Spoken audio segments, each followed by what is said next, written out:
Let's take a look at the game of Baccarat. Baccarat is one of the oldest and most simplest games in the industry. Casinos everywhere are adopting different versions of Baccarat.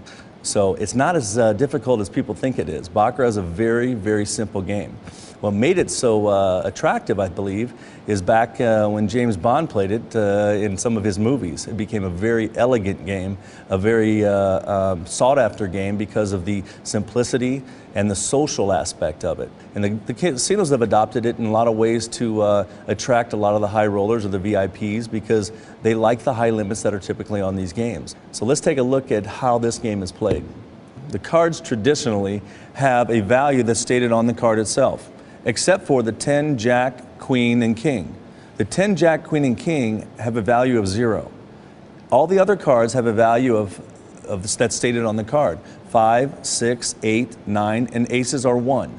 The object of Baccarat is to get closest to 9 on either hand.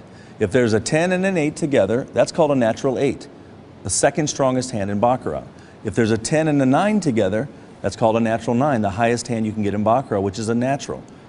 So the player's responsibility in this game is simply 3 things. The banker, the player, or a tie bet. They simply decide where they want to bet. So at this time, we allow the player to make a wager.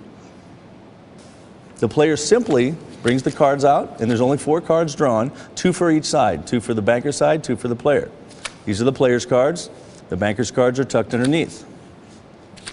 At this time, the cards, because we're playing big Baccarat, will be pushed to the player.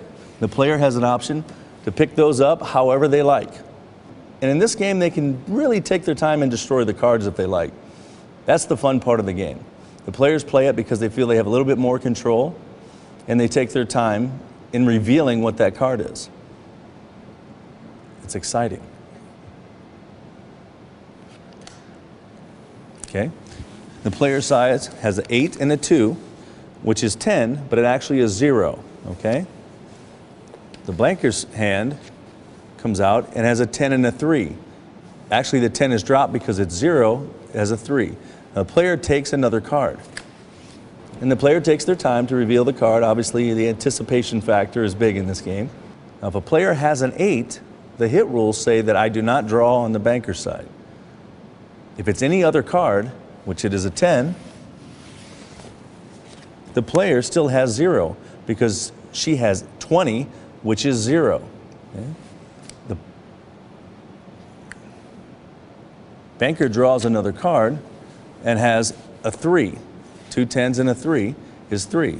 The banker wins 3 over nothing. It's a great game, it's a social game, and it's a fun game.